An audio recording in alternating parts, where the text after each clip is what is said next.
Сәлеметсіздер ме? Қарағанды облысы білім басқармасының қаласы білім бөлімінің Абай атындағы жалпы білім беру мектебінің география пәнінің мұғалімі Зинатуллина Бақтияр Көбестайқызы, педагог сарапшы.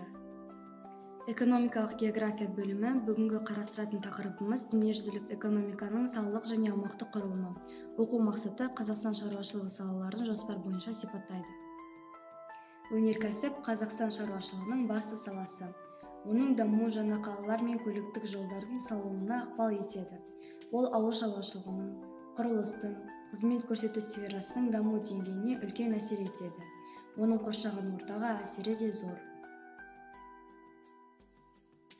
Өнеркәсіптің авангардты күштігі электроэнергетика, машина жасау, химия өнеркәсібі болып табылады.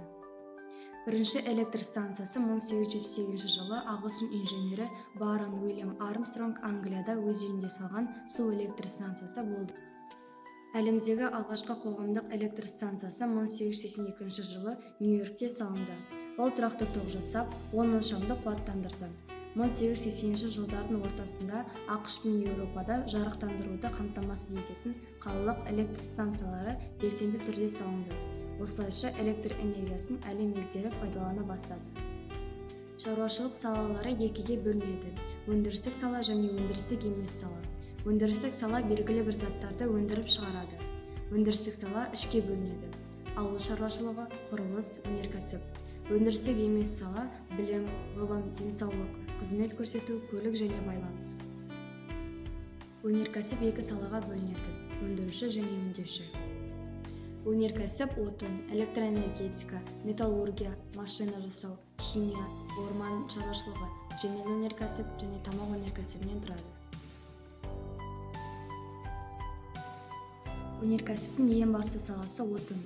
Отын көмір өнеркәсібі, мұнай өнеркәсібі, табиғи газ болып бөлінеді. Электроэнергетика, жылу электр станциясы, су электр станциясы, атом электр станциясы. Металлургия қара түсті болып бөлінеді. Машина жасау, ауыр техника, көліктер, электроника.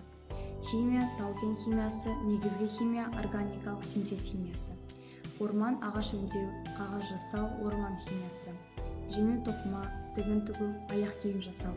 Тамақ, ет, ұн, сүт өнімдері.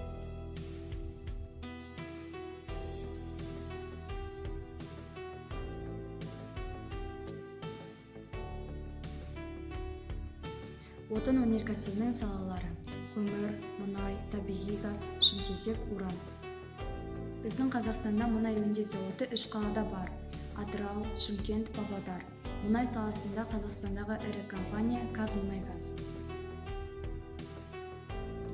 Мұнай өнеркәсібінің кен орындары Доссор, Мақат, Теңіз, Қашаған, Қарашығанақ, Қаламқас, Құмкөл. Қазақстанда электр энергияның түрлері: жылу электр станциясы, су электр станциясы, атом электр станциясы. Олар дәстүрлі түрлері. Баламалы электр энергия түрлері: жел және күн энергиясы. Ертіс өзенінің бойында орналасқан су электр станциясы Бұқтырма, Өскемен, ең үлкені Шүлбі. Іле өзенінің бойында Қапшағай су электр станциясы, Сырдария өзенінің бойында Шардара су электр станциясы жұмыс істейді. Елдегі ірі жылу электр станциялары Ақсу мен Екібастұз, Павлодар маңында салынған. Ал Қарағанды мен Жамбыл олар көмір өндіретін аймақтарда немесе газ құбырлары трассасында орналасқан. Қарағанды, Ұлытау, Қызылорда, Жамбыл, Жетісу облыстарында күн энергетикасы қолданылады. Жел энергетикасы бойынша айтатын болсақ, Жоңғар қақпасындағы Сайқан жел өте қуатты жел. Ол Жамбыл облысында, Түркістан облысында, Ақтау, Атырау аймақтарында, Ақтөбе қаласы маңында, Қостанай, Петропавлда, Ақмола облысы Көкшетауда жел электр станциясы бар.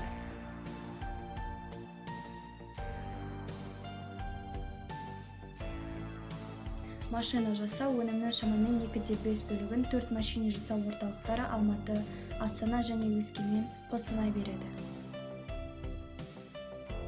Ең ірі машина жасау кәсіпорны Азия автомобиль құрастыру зауыты орналасқан. Ол дайын машина жиынтықтарынан Нива, Шкода, Шевроле, Кия жеңіл автомобильдерін құрастырып шығарады. Машина жасау салалары ғылыми-техникалық прогрестің және елдердің экономикалық шаруашылық даму деңгейлерін көрсетеді. Машина жасау салалары үшке бөлінеді. Ескі, жаңа, заманауи. Ескі машина жасау салалары 18 ғасыр мен 19 ғасырдың басында пайда болды. Жаңа машина жасау салалары 19 ғасырдың екінші жартысы мен 20 ғасырдың бірінші жартысында пайда болды. Заманауи машина жасау салалары 20 ғасырдың екінші жарты жылдығында пайда болды. Ескі машина жасау салаларына кеме жасау, станок жасау, темір жол машина жасау жатады.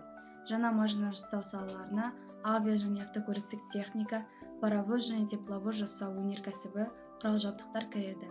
Заманауи жоғарғы дәрежедегі машина жасау, электроника, радиотехника, робототехника, космостық ракета өнеркәсібі. Машина жасаудың орналастыру факторы шикізат көзіне тұтынушылыққа жақын болуы қажет. Ғылыми орталықтар жоғарғы квалификацияны қажет етеді. Заманауи машина жасау салалары қазіргі заманда қарқынды дамып барады. 20 ғасырда территориялық машина жасау бойынша солтүстік жартышар елдері көшбасшы болды. ақш, Германия, Жапония. 21 ғасырда машина жасау оңтүстік жартышар елдеріне қарай ығысты. Қытай, Үндістан, Мексика, Бразилия, Аргентина. Қазақстанда машина жасау астанасы болып Қостанай қаласы есептеледі. Алур автопром заманауи орталық Hyundai Ravon, Chevrolet көліктерін шығарады. 2011 жылдан бастап Астана қаласында испандық тұлпар тальго пойызы қолданысқа еніп, жан-жаққа жүріп жатыр. Астана қаласында тікұшақтардың 3 түрін құрастырылады. КамАЗ Алур заводында Қостанай мен Астанада бар.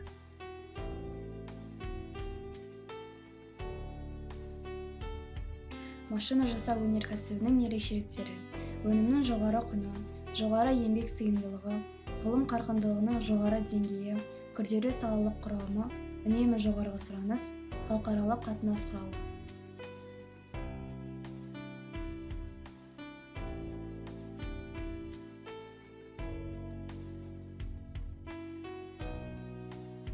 Әлем бойынша машина жасаудан көшбасшы елдер: Америка құрама штаттары, онда General Motors компаниясы бар. Машина жасау саласында маманданған елдер: Германия, Ұлыбритания, Франция, Канада, Жапония. Жапония Toyota көлігін шығарады, және Оңтүстік Корея мен Қытай Қазақстан нарығын әртүрлі көлік түрлерімен қамтамасыз етеді.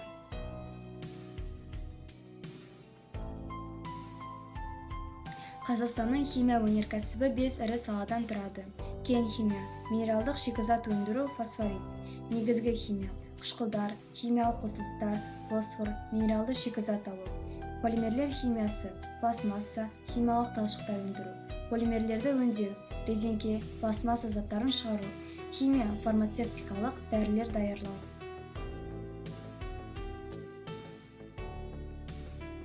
Негізгі химия дамудың жоғары деңгейімен ерекшеленеді және отандық шикізатпен жұмыс істейді. Ең ірі ауқымдысы күкірт қышқылын өндіру. Оны 3 орталық топтары шығарады: ауыр металдар металлургиясы, жезқазған, балқаш, риддер, өскемен. Атом өнеркәсібі, Степногор, Жаңақорған. Тыңайтқыш өндірісі, Тараз.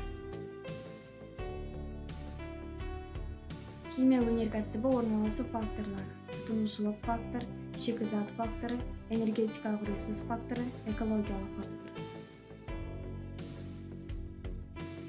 Ақтөбедегі хром қосылыстары заводы Қазақстандағы бірегей кәсіпорын. Мұғажар хромит пен хром қоспаларын алу өндірісі мұндай бағытта Қазақстанда жалғыз жұмыс істейтін Ақтөбедегі зауытта өндіріледі. Өнім өндірістің тері өңдеу және тағы басқа салаларында пайдаланылады.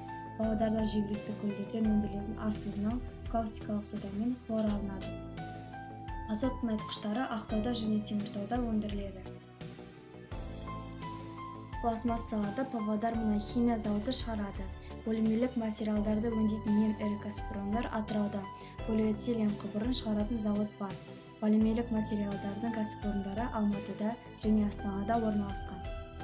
Фармацевтиканың маңызды ірі орталықтары Түркістан, Қарағанды, Шымкент және Семей қалалары.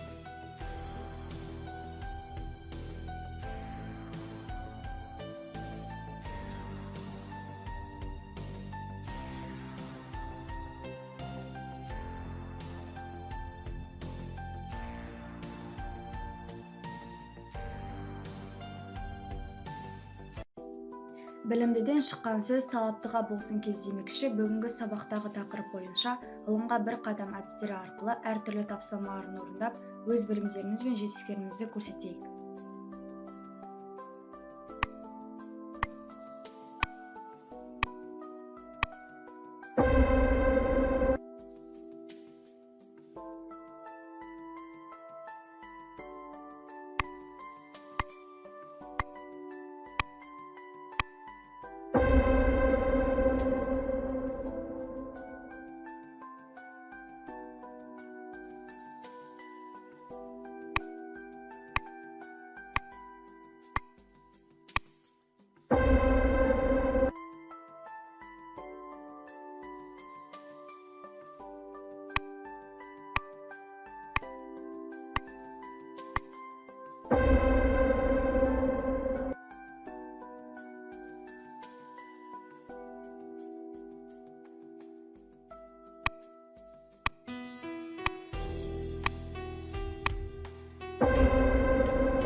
Назарларыңызға рахмет.